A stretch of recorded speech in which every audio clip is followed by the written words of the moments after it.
ముందుగా మరి రాంబాబు గారు, వెంకటలక్ష్మి గారు 24 వారి పెద్ద అబ్బాయి పెళ్లి కూడా ఉంది. అలాగే విజయ్ గారు, వారి కుటుంబము అందరి గురించి ప్రార్థన చేద్దాం. ప్రేమ గల తండ్రి, జీవాధిపతి విజయ్ గారిని, వారి భర్తను, వారి పిల్లల్ని దీవించండి. సువార్త కొరకు ప్రత్యేకపరచబడిన వారికి ఆశీర్వాదం. మరి సువార్త అవకాశం ఇచ్చిన వారు ములగాల రాంబాబు గారు, వెంకటలక్ష్మి గారు, అంతేకాదు 24న వారి అబ్బాయి వివాహం కూడా మరి వారు తలపెట్టారు. మరి 15 రోజుల్లో వివాహాన్ని కూడా చాలా ఘనంగా జరిగించి వారు మేము ప్రార్థన పెట్టుకున్నాం, మంచిగా జరిగిందని చెప్పి మరలా దేవుణ్ణి స్తుతించడానికి సహాయం చేయమని సంఘంలో ఉండే ప్రతి ఒక్కరు బాధ్యత వహించి సువార్త పనిలో, సంఘ పనిలో భాగస్వాములు కావాలని ఈ రాత్రి సువార్తను దీవించమని క్రీస్తు నామములు అడుగుతున్నాము తండ్రి, ఆమేన్. చెప్పాలి.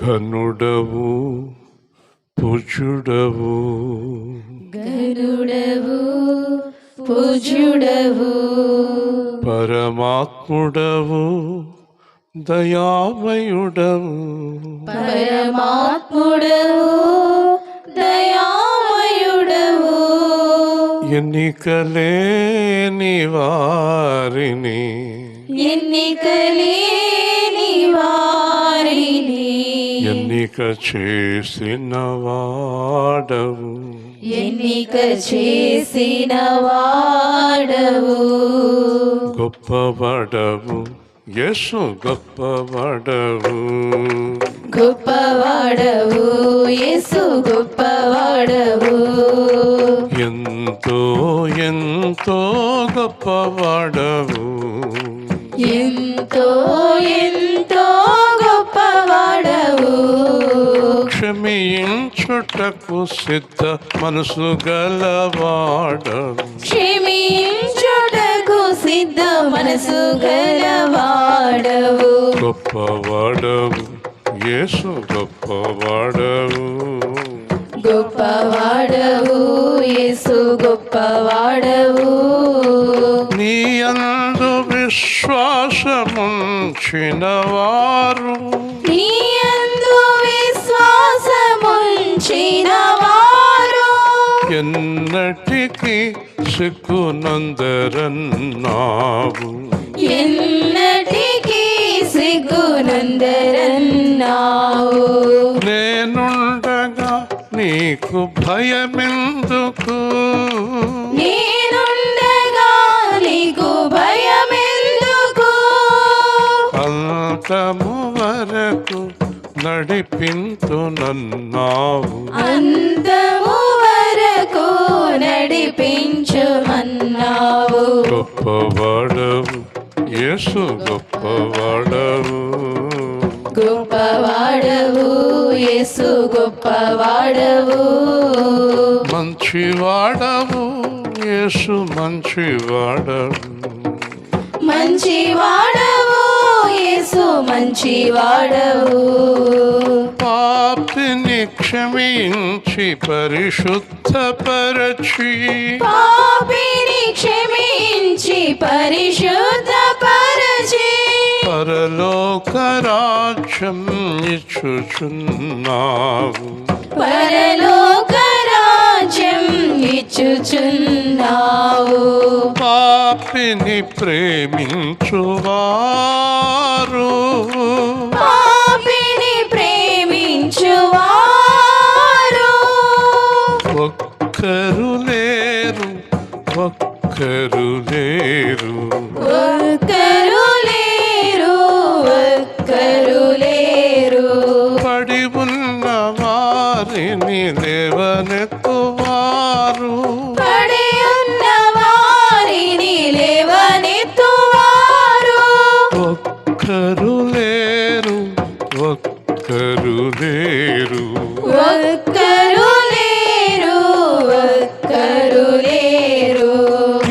ఇదిగో ఇదిగో నేనున్నానని ఇదిగో ఇదిగో నేనున్నానని లేవనెత్తినావు నిలబెట్టినావు లేవనెత్తినావు నిలబెట్టినావు ఆరాధన స్తుతి ఆరాధన ఆరాధనా స్తుతి ఆరాధనా ఆత్మతో సత్యముతో ఆరాధన ఆత్మతో సత్యముతో ఆరాధనా ఆరాధన స్తుతి ఆరాధన ఆరాధనా స్తుతి ఆరాధనా పరిశుద్ధుడను నేను పరిశుద్ధుడను పరిశుద్ధుడను నేను పరిశుద్ధుడను నాయందు విశ్వాసముంచువారు నాయందు విశ్వాసముంచువారు పరిశుద్ధులుగా ఉండాలన్నావు పరిశుద్ధులుగా ఉండాలన్నావు పరిశుద్ధులే నా రాజ్యము చేరుదురు పరిశుద్ధులే నా రాజ్యము చేరుదురు పరిశుద్ధులే నా రాజ్యము చేరుదు పరిశుద్ధులే నా రాజ్యము చేరుదురు ఆరాధన స్తుతి ఆరాధన ఆరాధనా స్తుతి ఆరాధనా ఆత్మతో సత్యముతో ఆత్మతో సత్యముతో ఆరాధన ఆరాధన ఆరాధనా ఆరాధనా కూర్చుందాం.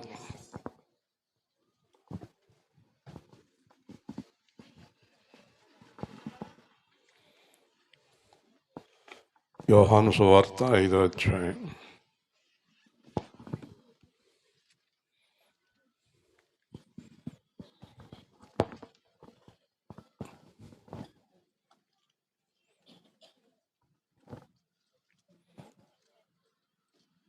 యోహాను సువార్త 5వ అధ్యాయం. అటు తరువాత యూదుల 6వ వచనం. యేసు వాడు పడియుండుట చూసి వాడు అప్పటికీ బహుకాలం నుండి ఆ స్థితిలో ఉన్నాడని ఎరిగి స్వస్థపడగోరుచున్నావా అని వారిని అడుగగా ఆ రోగి, అయ్యా, నీళ్లు కదిలింపబడినప్పుడు నన్ను కోనేటిలోనికి దించుటకు నాకు ఎవడునూ లేడు గనక నేను వచ్చినంతలో మరి ఒకడు నాకంటే ముందుగా దిగునని ఆయనకు ఉత్తరమిచ్చెను. యేసు, నీవు లేచి నీ పరిపెత్తుకు నడువమని వానితో చెప్పగా వెంటనే వాడు స్వస్థత నొంది తన పరిపెత్తుకుని నడిచెను. చాలు. తర్వాత 14వ వచనం. అటు తర్వాత యేసు దేవాలయంలో వారిని చూసి, ఇదిగో స్వస్థత నొందితివి, మరి ఎక్కువ కీడు నీకు కలగకున్నట్లు ఇక పాపము చేయకుమని చెప్పగా వాడు వెళ్ళి తన్ను స్వస్థపరిచిన వాడు యేసు అని యూదులకు తెలియచెప్పాను. జాగ్రత్తగా వినండి. నేను చాలా చరిత్రలు చదివాను. కొన్ని లక్షల మందిని నా జీవితంలో చూశాను. నన్ను యేసు ప్రభు పిలిచి ఈ రోజుకి 25 సంవత్సరాలు అయింది. ఈ రోజుకి మార్చి 10వ తేదీ రేపు 25 సంవత్సరాల కిందట నన్ను దేవుడు పిలిచాడు. నేను చూసినంతగా ఈ ప్రపంచంలో నేను ఆరాధనలో కూడా పాడాను. పడిపోయిన మనిషి తిరిగి బాగుండాలని అనుకునేవారు యేసు తప్ప ఎవ్వరూ నాకు కనపడలేదు. దేవుని స్తోత్రం. మరలా చెప్తాను, పడిపోయిన వ్యక్తి బాగుండాలనుకునే మనిషి యేసు తప్ప మరెవ్వరూ లేరు. ఇది నా అనుభవంతో చెప్తున్నాను. కానీ వచ్చిన దరిద్రం ఏంటంటే, మార్చి 10 రాత్రి నేను పడి ఉండగా నన్ను లేవనెత్తాడు. 25 సంవత్సరాల్లో ఎంతో అభివృద్ధి చేశాడు. కానీ నాకు లోకం మీద ప్రేమ, మనుషుల మీద ప్రేమ. ఇది దరిద్రం కదూ. ఎంతకన్నా దరిద్రం ఒకటి ఉందా? నా జీవితంలో ఆదరించిన వాళ్ళు ఒక్కళ్ళు లేకపోగా, లేవనెత్తిన వారు ఒక్కరూ లేకపోగా, అందరూ విడిచి వెళ్ళిపోయాక నా జీవితంలోకి వచ్చి నన్ను లేవనెత్తిన వాని కోసం నేను జీవించాలా వద్దా? ప్రశ్న. చెప్పాలి. చెప్పండి, అందరూ చెప్పండి. మీలో ఎంతమంది యేసుక్రీస్తు కొరకు జీవిస్తున్నారో కుడి చేసి చూపించండి.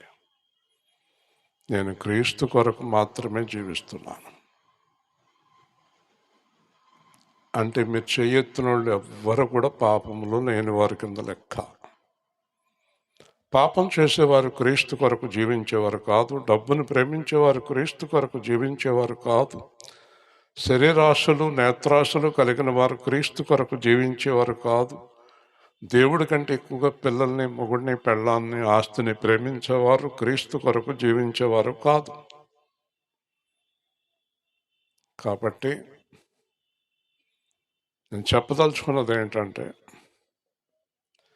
మీలో ఈ క్రీస్తు కొరకు జీవించాలనే నిర్ణయం వస్తే గనక మీరు బాగుపడినట్టే, మీ జీవితాలు బాగున్నట్టే, బ్రతుకులు బాగుపడినట్టే.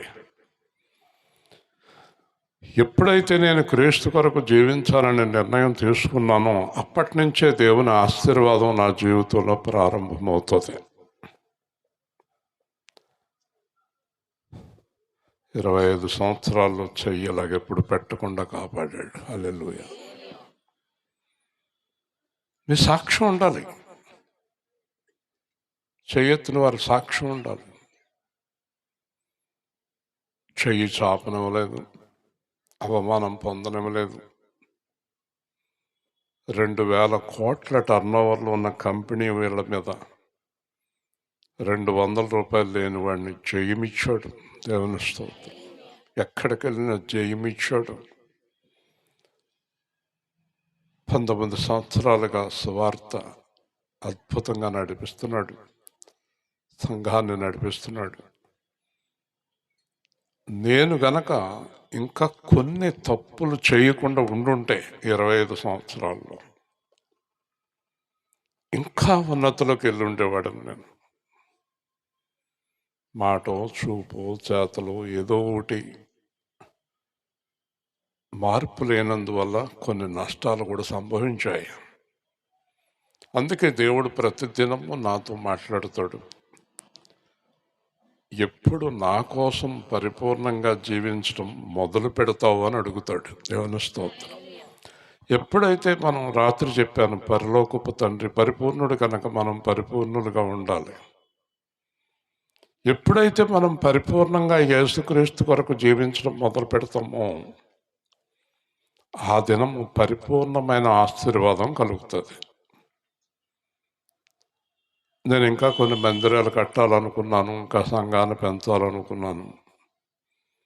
మా అబ్బాయి ద్వారా దేవుడు మాట్లాడాడు. మీకు ఒక 100 సంఘాలు ఇద్దాం అనుకున్నాను, కానీ నా దారిలోకి ఇంకా నువ్వు రాలేదు అని అన్నాడు మా అబ్బాయి. 100 సంఘాలు ఇద్దాం అనుకున్నాడు అంట, ఇంకా ఆయన దారిలోకి నేను రాలేదంట. మీరు అందరూ అనుకుంటారు ఇస్రాయేల్ గారు ఎంత పర్ఫెక్ట్ అని, కానీ ఇంపర్ఫెక్ట్. అందుకే మొన్న అన్నాను, the imperfect people are searching for perfect people. అంచేత ఇంకా లోకాన్ని, డబ్బుని, మనుషుల్ని ప్రేమిస్తున్నాం అన్నమాట. ఆయనకి నచ్చని ఇంకా ఉన్నాయి అన్నమాట. ఇప్పుడు నేను మాట్లాడుతున్నది నా గురించి అని మీరు అనుకుంటే మీరు అయోమయమే. నేను మాట్లాడుతున్నది నాతో పాటు మీ గురించి. దేవుని స్తోత్రం. అది నా గురించి అయితే బాగా అర్థమవుద్దని చెప్తున్నాను. ఎవరినన్నా అంటే కనుక ఇంటికి వెళ్ళి మమ్మల్ని ఇలాగ అన్నాడు 10 మందిలో అంటున్నారు. నన్ను ఈవిడ్ని మా పిల్లల్ని అనుకుంటే గొడవ ఉండదు. మా భలేగా అనుకుంటున్నారు. సో ఈరోజు నేను చెప్పదలుచుకున్నది ఏంటంటే, ఆయన చేసిన ఉపకారములలో దేనిని మర్చిపోవద్దు అని ఉంది బైబిల్లో. మీరు ఆయనకి 100 దగ్గర అయితే ఆయన 100 దగ్గర అవుతాడంటే, 90 అంటే 90, 80 అంటే 80, 70 అంటే 70, 50 అంటే 50. మీరు 100 దగ్గర అయితే 100 దగ్గర అయిపోతాడు. మీరు ఎందుకు 100 దగ్గర అవ్వలేకపోతున్నారు అంటే, 20 దగ్గర అయిన వాళ్ళకి 80 లోకం మీద ప్రేమ ఉంది, 40, 60 ప్రేమ ఉంది, 60, 40 ప్రేమ ఉంది, 80, 20 ప్రేమ ఉంది. కానీ దేవుడు అంటున్నాడు, 100% నన్ను ప్రేమిస్తే 100% నేను మీతో ఉంటాను. దేవుని స్తోత్రం. కొంచెముగా ప్రేమించిన వారికి కొంచెముగా క్షమించబడినవి, విస్తారముగా ప్రేమించిన వారికి విస్తారముగా క్షమించబడినవి. సో ఈరోజు జరిగింది ఏంటంటే, ఇక్కడ 38 ఏండ్ల నుండి వ్యాధి గల మనుష్యుడు ఉండెను. ఇప్పుడు అక్కడ జరుగుతున్నది ఏంటంటే, కొన్ని లక్షల మంది వచ్చారు అక్కడికి 38 సంవత్సరాల్లో. కొన్ని లక్షల మంది వచ్చారు అక్కడికి. అతని మీద ఒక్క మనిషికి కనికరం కలగలేదు. దేవుని స్తోత్రం. ఈ రోజున ఒకరోజు ఒక ఇంటికి నేను ప్రార్థన చేయడానికి వెళ్ళాను.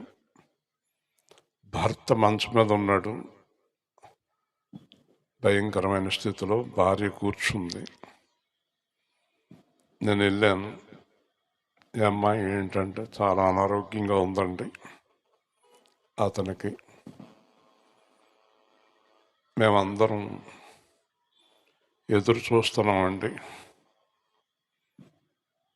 మరణం కొరకు అంది. అర్థమైంది మీకు?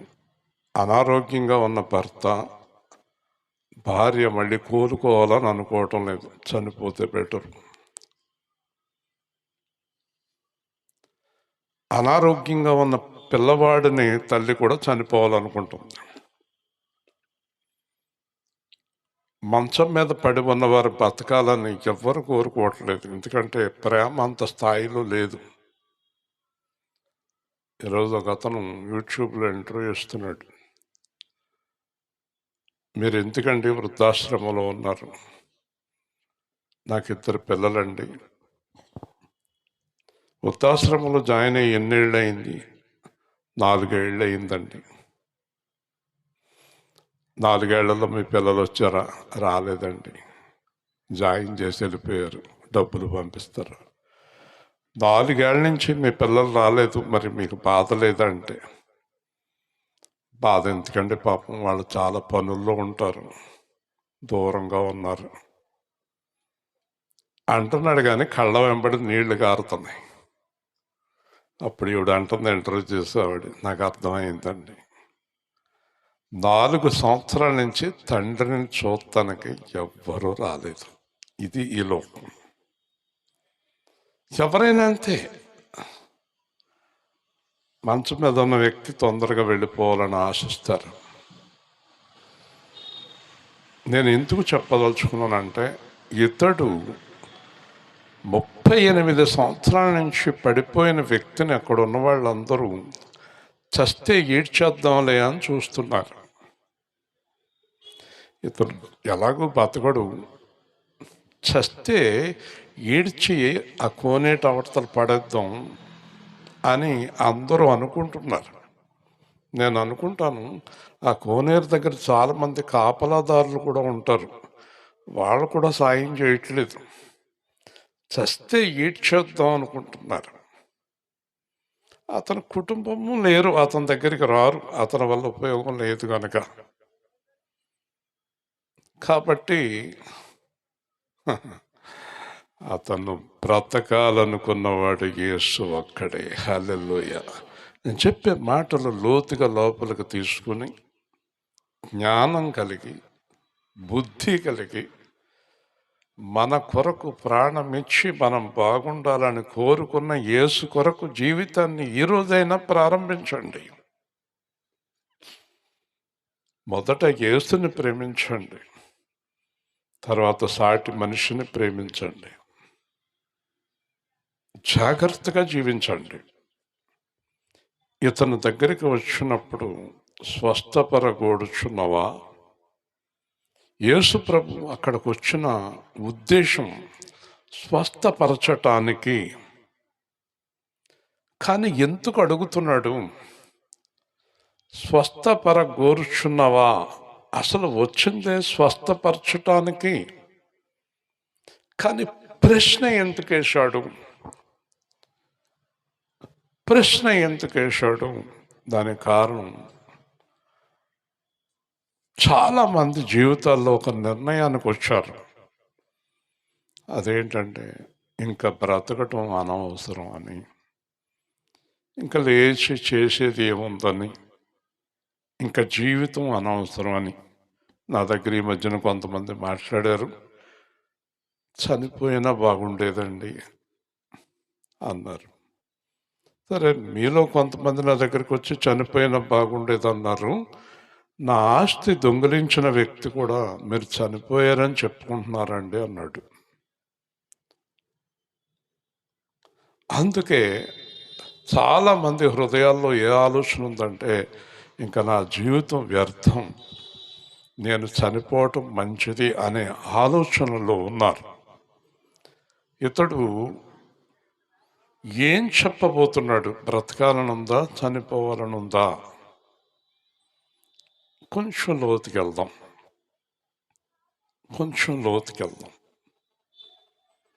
ఒకడు తాగుతున్నాడు, చాలా ఇంట్రెస్ట్గా తాగుతున్నాడు, చెడిపోతున్నాడు. తాగుబోతుడికి లోపల పార్ట్లన్నీ చెడిపోతాయి. వ్యభిచారం చేసే వాళ్ళకి లోపల పార్ట్లన్నీ చెడిపోతాయి. విపరీతమైన ఉద్రేకం ఉన్న వాళ్ళకి లోపల పార్ట్లన్నీ చెడిపోతాయి. డబ్బు పిచ్చోళ్ళకి పార్ట్లన్నీ చెడిపోతాయి. ఎవరికైనా పార్టులన్నీ పోతాయండి. విపరీతంగా ఆలోచించే వాళ్ళకు కూడా మెదడు దెబ్బతింటుందండి, నరాలు టెన్షన్లో ఉంటాయండి.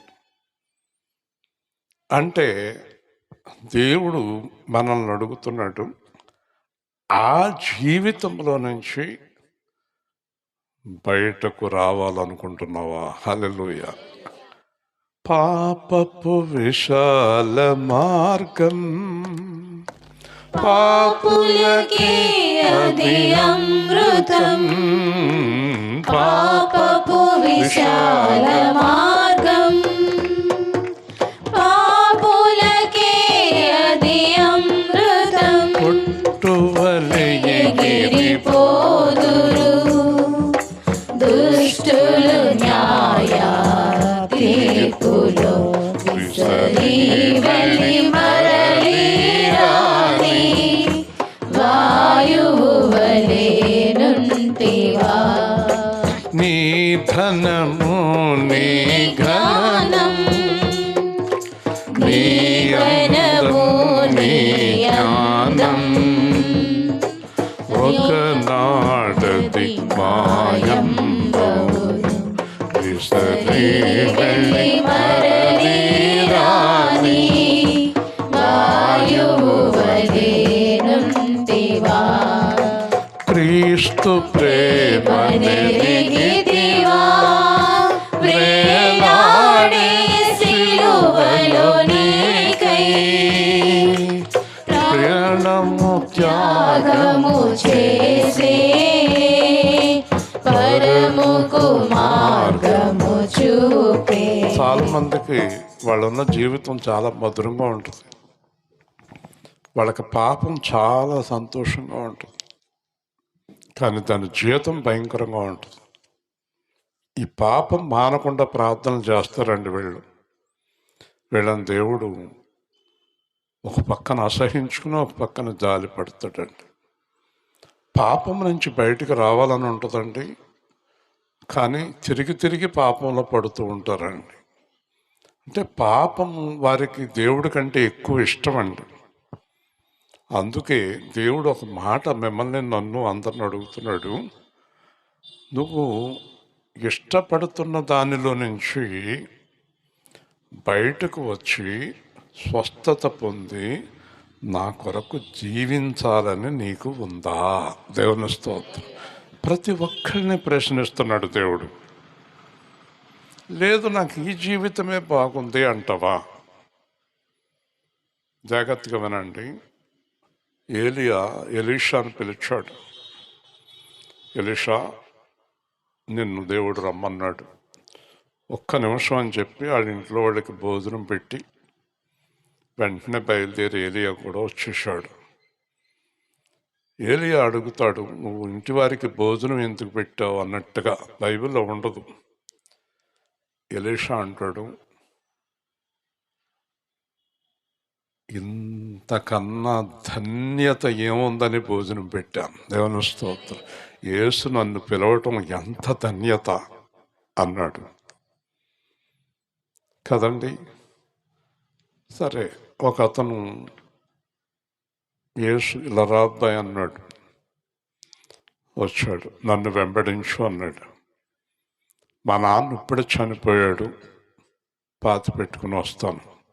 వద్దు, మృతులను పాతి పెట్టుకుందరు, నా కూడా వచ్చాయి. సంఘంలో ఎంతమంది ఏదన్నా కార్యక్రమాలకు వెళ్ళిపోయి చాలా ప్రాముఖ్యంగా ఆ కార్యక్రమాలను ఎంచుకుంటున్నారు.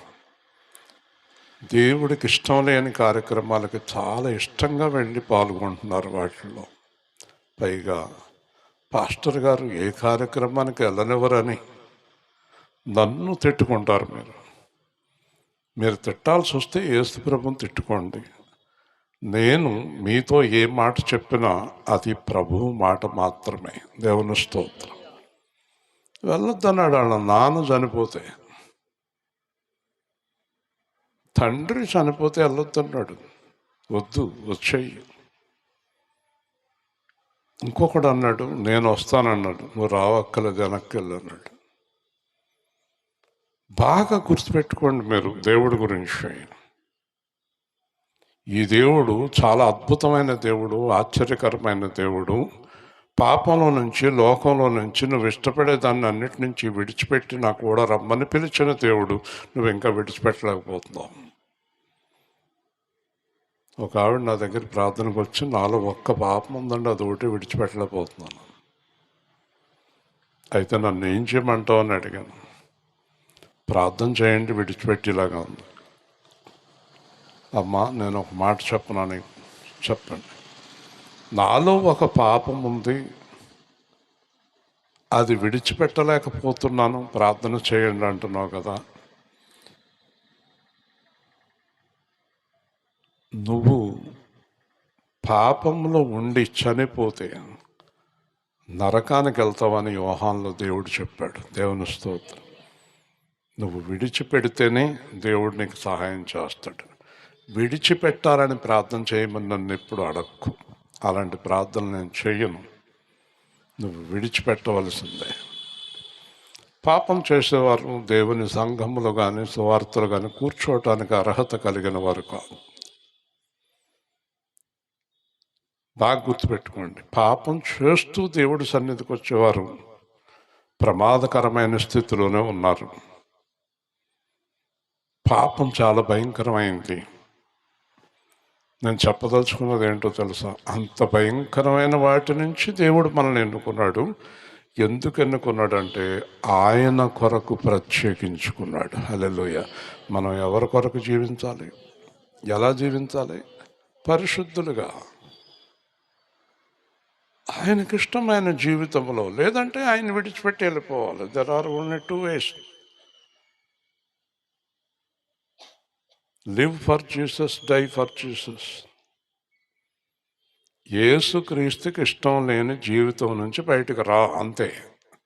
ఇంకా దాని గురించి సంభాషణలు, ఇలా చేస్తే ఎలాగండి, ఇలా చేస్తే పర్వాలేదా, అలాగుంటే పర్వాలేదా, ఇలాగుంటే పర్వాలేదా. పర్వాలేదంటానికి అధికారం ఎవరికి ఉంది?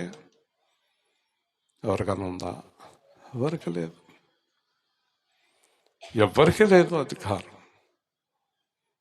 కాబట్టి నీకు ఈ భయంకరమైన జీవితము నుంచి, ఈ దాస్య జీవితము నుండి, ఈ అడుక్కు తినే బ్రతుకు నుంచి, ఈ పడిపోయిన జీవితము నుండి, ఈ పాప జీవితము నుండి, ఈ మలిన జీవితము నుండి, మునిగిపోయిన నీ పాప జీవితంలో నుండి ఈరోజు నువ్వు బయటికి రావాలని అనుకుంటున్నావా? దేవుని స్తోత్రం. అనుకుంటున్న వారందరూ కూడా చేయొద్దండి. వారికి దేవుడు చెప్పేది ఏంటంటే, అలా అనుకున్న వారందరితోటి దేవుడు చెప్పేది ఏంటంటే, నీ పరుపెత్తుకొని నడువుము. హల్లెలూయా, హల్లెలూయా, హల్లెలూయా. నీకు స్వస్థత వచ్చేసింది అంతే.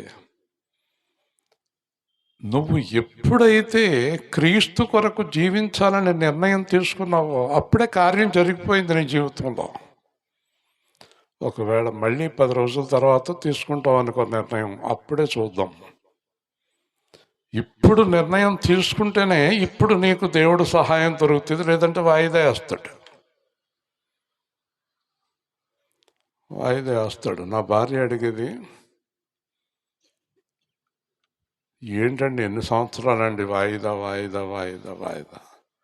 నేను అనేవాడిని, నువ్వు ఇంటికాడ కూర్చునే నీకు ఇసుకొచ్చేస్తుంటే 20 గంటలు వెళ్తాం, 20 గంటలు వస్తాం, ఉపవాసంతో నానా బాధలు పడుతున్నాం. నాకెంత బాధ ఉండాలి?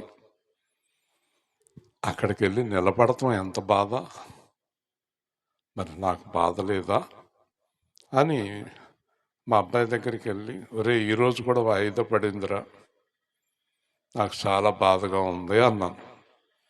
మా అబ్బాయి అన్నాడు, మీతో పాటు బాధపడే ఆయన ఇంకొక ఆయన ఉన్నాడు అన్నాడు.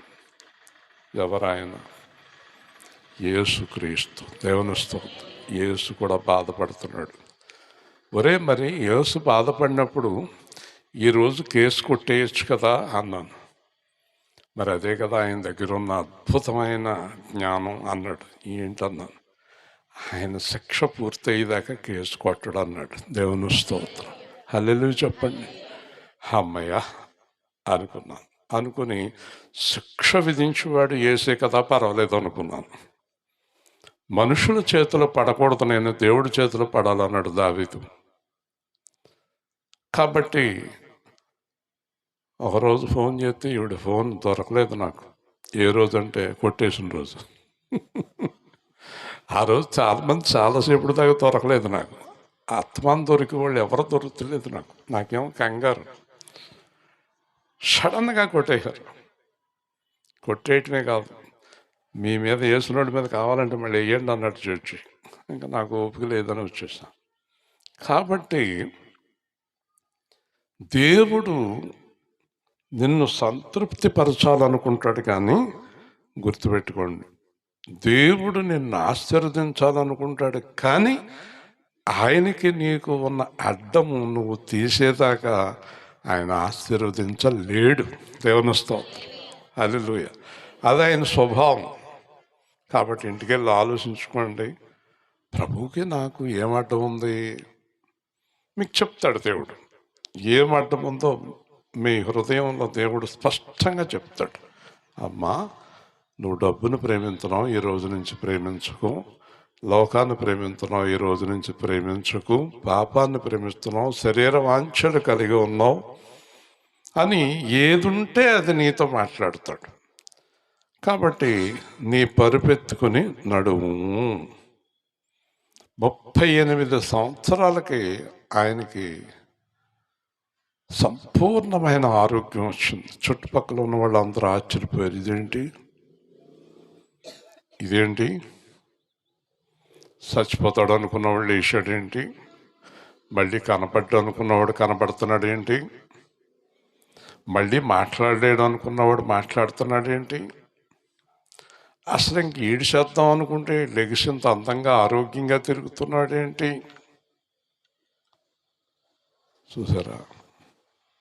చూసారండి, మీరు దేవుడికి ఎంత రుణస్థులై ఉన్నారో.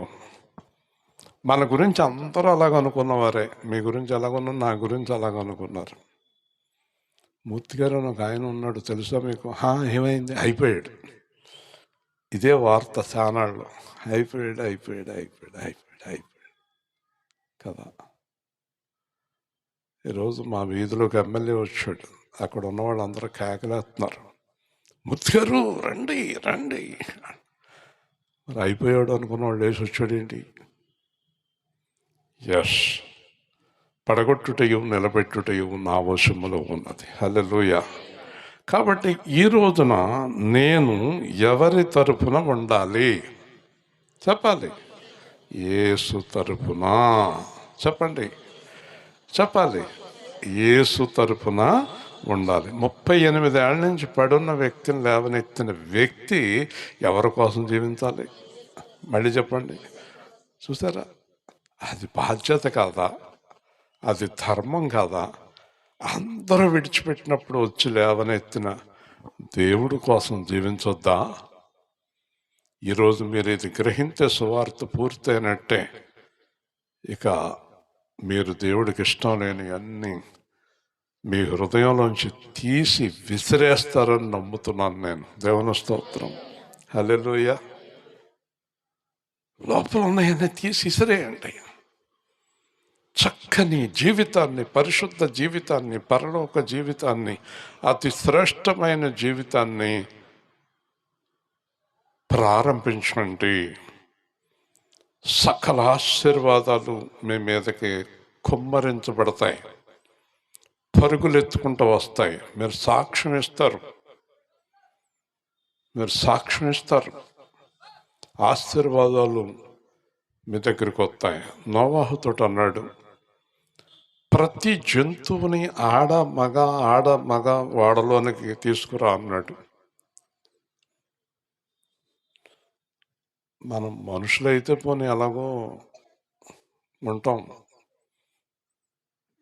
ప్రేమకు మనం కూర్చోవయ్యా ఎస్తేరు వస్తుందంటే కూర్చుంటాడు, లేకపోతే ఎస్తేరుని కూర్చో ప్రేమకుమార్ వస్తాడంటే కూర్చుంటుంది. ఈ పులులు, జింకలు, సింహాలు కూర్చుంటాయా? మొగుడు వచ్చేదాకా పెళ్ళం, పెళ్ళం వచ్చేదాకా మొగుడును. ఇది పరిగెత్తి లోపల, ఇది వచ్చే లోపల, ఇది పరిగెత్తి లోపల మొత్తం చచ్చిపోతాడు. ఇదేంటి అని ప్రార్థన చేశాడు. ప్రభువా, మరి చీమలు నిలబట్టి రావాలి, బల్లులు నిలబట్టి రావాలి, మొత్తం అన్ని జంతువులు మగ ఆడ 2 జతలు కావాలన్నాడు. ఈ నోవాహు భార్య, కుమారులు, కోడళ్ళు 8 మంది ఇలా నుంచుని ప్రార్థన చేస్తున్నాడు. నోవాహు ఆయన్ని వచ్చేస్తున్నాయి వాళ్ళకి.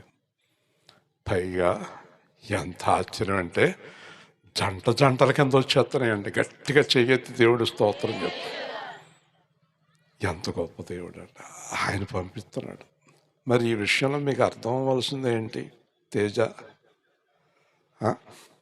ఏం అర్థం కావాలి? దేవుడి ఏర్పాటులో ఉన్న నోవాహు దగ్గరికి అన్నీ ఎలా వచ్చినాయో, ఎవరైతే దేవుడి ఏర్పాటులో నోవాహులాగా ఉంటారో అన్నీ మన దగ్గరికి వస్తాయి. హల్లెలూయా. ఒకవేళ మీరు దేవుడు ఏర్పాటులో లేక దేవుడు చెప్పినట్టు వినకపోతే మీరు వెళ్ళికోల్దే అవి పారిపోతుంటాయి. మీరు ఎంత దూరం వెళ్ళినా అవి దొరకకుండా వెళ్ళిపోతాయి. మీరు దేవుడు ఏర్పాట్లు ఉంటే అవి మీ దగ్గరికి వస్తాయి. ఏం చేద్దాం చెప్పాలి? దేవుడి ఏర్పాట్లో దేవుడు చెప్పినట్టుంటే అవన్నీ మన దగ్గరికే వస్తాయి. హల్లెలూయా. నేను నీ దగ్గరికే అన్నీ పంపిస్తాను అని బైబిల్లో దేవుడు వాగ్దానం చేశాడు కదండి. యేసు సేవా కేంద్రంలో ఈరోజు 300 మంది ఉన్నారు. ఎవరి ఇంటికన్నా వెళ్ళి మనం కేకేశామండి? అసలు ఈ విజయ్ గారు ఎవరు, వాళ్ళ భర్త ఎవరు, వాళ్ళు ఎవరు మనకేం తెలుసు అండి? దేవుడు మన దగ్గరికి, మన వాడలోనికి పంపించాడు. నా చిన్ని దోనెలో యేసయ్యా ఉండగా భయమే లేదు, నాకు దిగులే లేదు, భయమే లేదు, నాకు దిగులే లేదు. నా చిన్ని దోణిలో యేసయ్యా ఉండగా భయమే లేదు, నాకు దిగులే లేదు, భయమే లేదు, నాకు దిగులే లేదు. కొండ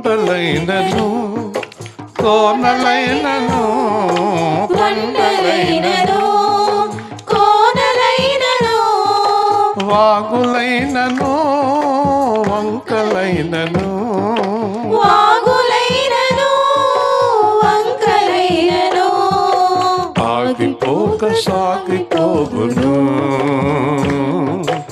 ఆగిపోక సాగిపోదును నా చిన్ని ధోనిలో యేసయ్యా ఉండగా భయమే లేదు నాకు దిగులే లేదు భయమే లేదు నాకు దిగులే లేదు. పాట హిస్కియా ఫ్రాన్సిస్ గారు రాశారు, మద్రాసు. 2004 నవంబర్లో ఆయన కనిపించారు. ఆయన కూడా ఒక పెద్ద ఆయన ఉన్నారు. వాళ్ళిద్దరు ఎక్కడికైనా జంట పక్షులా తిరుగుతున్నారు. ఆయన సాక్ష్యం చెప్పాడు. నా పక్కన కూర్చున్న ఆయన ఎవరో తెలుసా అన్నాడు. తెలియదండి. భారతీయ బస్సు ఓనర్ అన్నాడు. భారతీయ బస్సు అంటే ఇంచుమించు 250-300 బస్సులు ఉంటాయి వాళ్ళకి. తమిళనాడు అంతా తిరుగుతూ ఉంటాయి. ఆ బస్సులకి ఓనర్ అంట ఆయన. మీరు అనుకుంటారు ఇంత పెద్ద కోటేశ్వరుడు నా పక్కన ఎందుకు కూర్చున్నాడు అనుకుంటున్నారా? ఆయన ప్రభు దర్శించారు. తర్వాత నా వాక్యం అన్నారు, ఇష్టపడ్డారు. ఒకరోజు నా దగ్గరికి వచ్చారు. ఫ్రాన్సిస్ గారు, దేవుడు నన్ను మీతో ఉండమన్నాడు, మీకు ఏమైనా అభ్యంతరం? అయ్యయ్యో బలేవారండి, ఉండండి అన్నాను. కానీ తర్వాత అర్థమైంది, ఆయన చక్కగా ఈ జేబులో 1,00,000, ఈ జేబులో 1,00,000 వేసుకుని వస్తాడు. కూడా ఎక్కడ డబ్బులు తీనివ్వడం. విమానం టికెట్ ఆయనే తీస్తాడు, కారు ట్యాక్సీ ఆయనే ఇస్తాడు, రూమ్కి ఆయనే ఇస్తాడు. ఇదిగో 12 సంవత్సరాలుగా నన్ను రూపాయి ఖర్చు పెట్టనివ్వకుండా నన్ను కూడా తిప్పుతున్నాడు ఈయన అన్నాడు. దేవుని స్తోత్రం. ఎవరు పంపించారు ఆయన్ని? అదండి. అర్థమైంది మీకు మన దగ్గరికి రావటం అంటే ఏంటో? అలా ఉంటాయి దేవుడు ఏర్పాట్లు. చూసారండి, అద్భుతమైన ఏర్పాటు కదా, ఆశ్చర్యకరమైన ఏర్పాటు కదా. ఈ ఏర్పాటు మీ జీవితంలో జరిగిందండి? జరిగిందా? జరగలేదు. ఎందుకు జరగలేదండి? దేవుడు పిలిచిన పిలుపుకి నోవాహులాగా, యోబులాగా, మోషేలాగా, పౌలులాగా లోబడలేదండి. దేవుణ్ణి మాత్రమే ప్రేమించడం నేర్చుకోలేకపోయామండి ఎన్ని సంవత్సరాలైనా. ఇప్పుడు నేను వాక్యం చెప్పేటప్పుడు మీకు ఏమనిపిస్తుందో తెలుసా? బుద్ధి వచ్చేసింది, ఇంటికాడి నుంచి ఇంటికి వెళ్ళిపోయి మారిపోవాలి. ఇంటికి వెళ్ళి అన్నం తినేటప్పటికి మళ్ళీ ఐడియా మారిపోద్ది. అమ్మా పొద్దున్న ఏం చేద్దామే, అదేంటి ఇప్పుడే కదేంటి నిర్ణయం తీసుకున్నాను కానమ్మా అని రాగం తీస్తుంది. ఆ రాగంలో మొత్తం అంతా పోయింది. ఆ రాగాలు తీయకండి, ఆ రాగాలు తీయకండి, కరెక్ట్గా మాట్లాడండి. Yes, I want live for Jesus. దేవుని స్తోత్రం. ఓకేనా? అయిపోయింది. ఇప్పుడు చూడండి 14వ వచనం.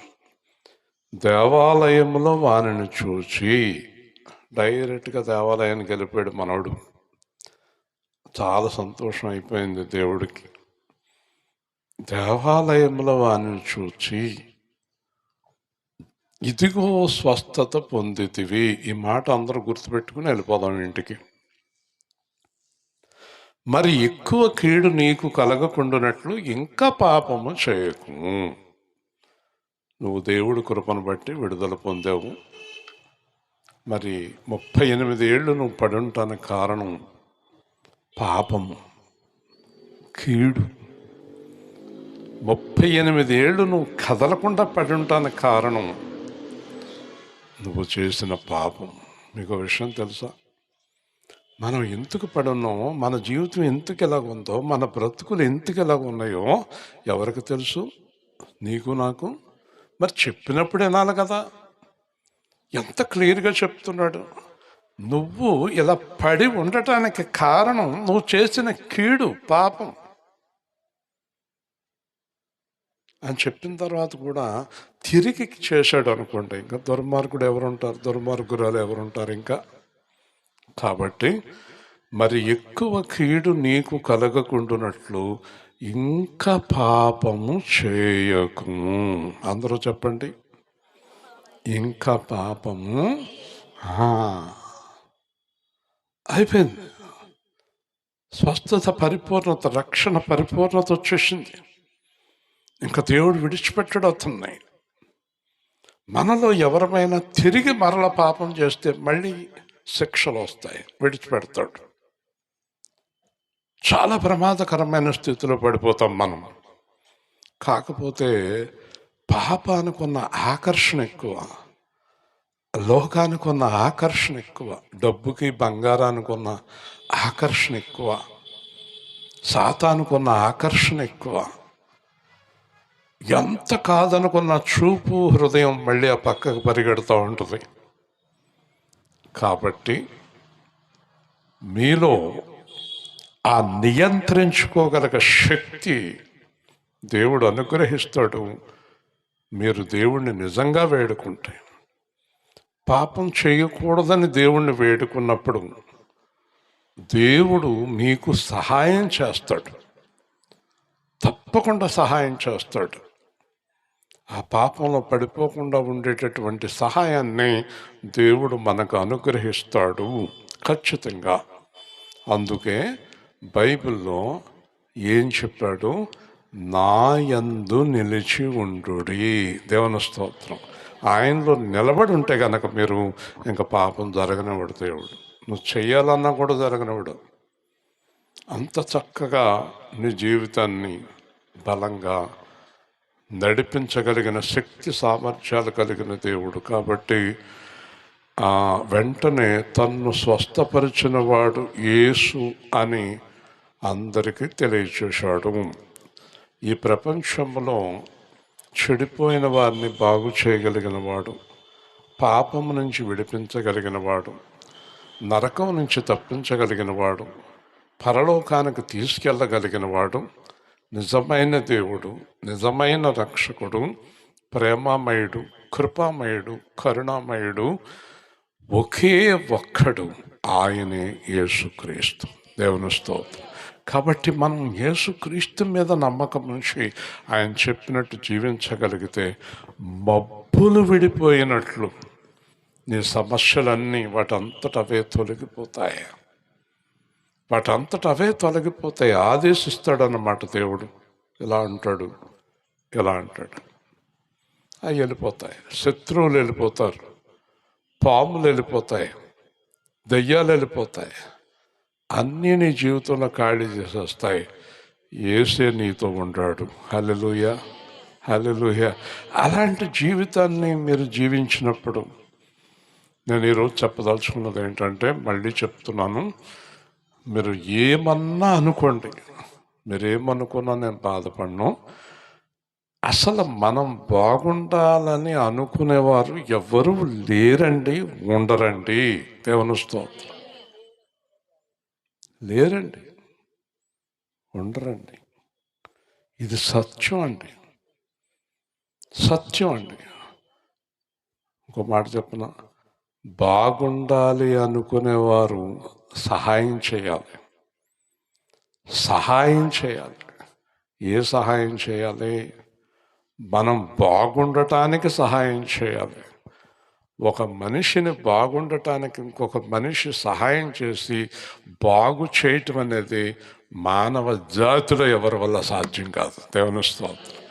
అలా బాగుండాలనుకుని సహాయం చేసి బాగు చేయగలిగిన వాడు ఎవరు?